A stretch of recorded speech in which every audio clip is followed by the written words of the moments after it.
Today we're going to start our garden update just outside of our garden near our chicken coop and our grapevine. And I wanted to show you all the beautiful green grapes growing on our vine, but we're just a couple days too late. It looks like our chickens have eaten all the grapes from the bottom, and Peter, our peacock, has gotten some of the higher growing grapes, and our wild birds have gotten the rest.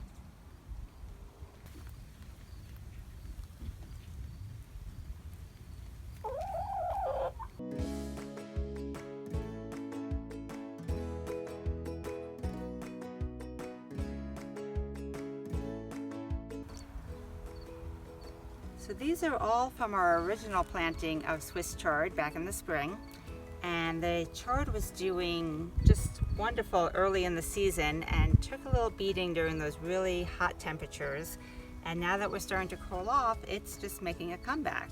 So it looks nice and healthy. We've been picking this, having some wonderful salads and smoothies, and you can see how beautiful these leaves are, and look at the colors of the veins here. We planted some red chard, some green chard, and rainbow. So really bright colors. Don't forget to subscribe. Do you remember when we planted our basil?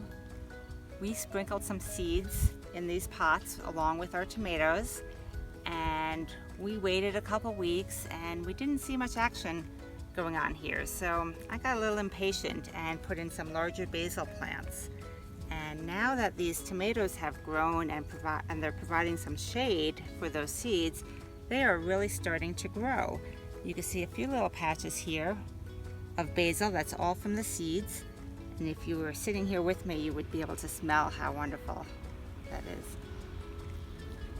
There's always a place to leave your comments below.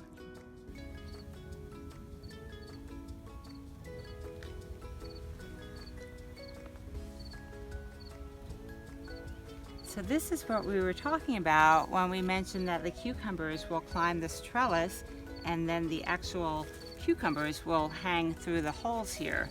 So they haven't grown very tall, but this is exactly what we meant by this. So this one looks like it's ready to pick. Like us on Facebook. Check out our Instagram. So just some friendly advice. When you grow your squash at home, make sure you give it plenty of room to expand. We planted just a few seeds of each of our varieties of squash in this box, which is 12 feet long by 5 feet wide. We have our zucchini planted on this end of the box, and we have a little visitor from the other end that just traveled over here. And we have several squash overgrowing the box on the side as well. Here are edamame, and as you can see, they didn't all grow. This whole section was filled with edamame seeds, and only a few really took off, but the ones that did grew very healthy, and we have quite a few pods on each plant. You can see how plump they are, and these are just ready to be picked. So on this end of our box of dried beans, we have some garbanzos at the end, which are still looking pretty good. Right in the middle here, though, we have some space. Some of these dried beans just didn't really thrive as we had hoped. So we are going to reclaim this space, and we're going to plant some peas.